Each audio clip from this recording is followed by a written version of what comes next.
Chinese app घोटाले पर श्वेत पत्र जारी कर देश को जवाब मोदी सरकार दे, ऐसा कांग्रेस लगातार आरोप लगा रही है।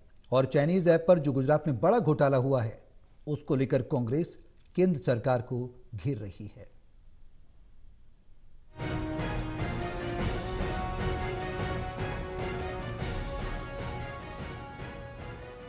कांग्रेस ने कहा कि चीन के नागरिक बू उयानबे ने भाजपा शासित गुजरात में केवल 9 दिनों में 1200 भारतीयों के 1400 करोड़ रुपए ठग लिए और फरार हो गया।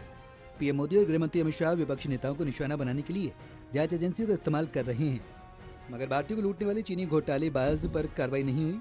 कांग्रेस मुख्यालय में प्रेस कॉन्फ्रेंस करते हुए कांग्रेस नेता पवन खेड़ा ने आरोप लगाया कि विजय माल्या, ललित मोदी, नीरव मोदी, मेहुल चोकसी और अब चीनी नागरिक बू उयानबे के भागने से साबित होता है कि केंद्र सरकार धोखाधड़ी, लूट और विदेशी तटों पर उड़ान की सुविधा देती है। मोदी सरकार को इस घोटाले पर एक श्वेत पत्र जारी कर देश को जवाब देना चाहिए। ये चीनी घुसपैठ सिर्फ बॉर्डर तक हो, वहीं तक सीमित रहे, ऐसा नहीं। अब वो गुजरात तक पहुंच गई है। वो ऐसा राज्य जिसमें जहां से प्रधानमंत्री खुद आते हैं, जहां से गृह मंत्री खुद आते हैं, उस राज्य में चीन की घुसपैठ कैसे हुई है आप स्क्रीन पर देख पा रहे हैं। न केवल घुसपैठ हुई, ये व्यक्ति पाकिस्तान से सटे हुए 2 जिले बनासकांठा और पाटन, वहां बैठकर 9 दिन में 1400 करोड़ रुपए की चपत लगाकर गायब हो गया।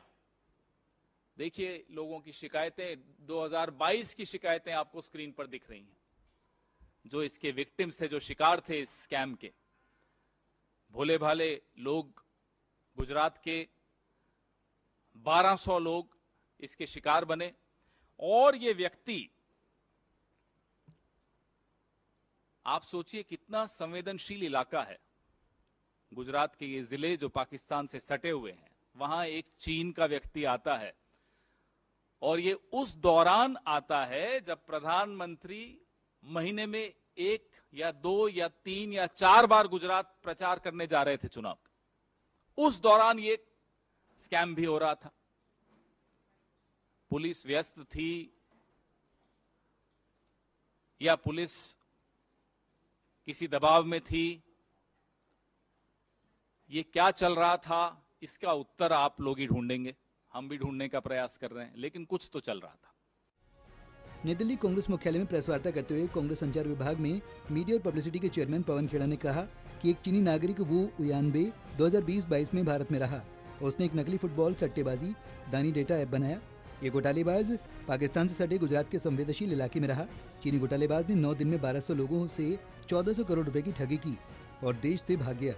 कांग्रेस नेता ने कहा कि कुछ मीडिया रिपोर्ट में ये भी पता चलता है कि लोगों को 4600 करोड़ रुपए तक का भारी चूना लगाया गया।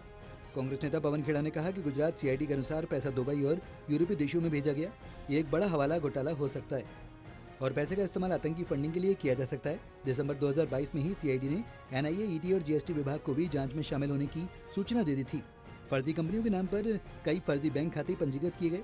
पवन खेड़ा ने सवाल पूछते हुए कहा कि गलवान के बाद जैसे चीनी घुसपैठियों के बारे में पीएम मोदी ने कहा था कि भारत में कोई घुसा ही नहीं, क्या वो फिर ऐसा दोहराएंगे?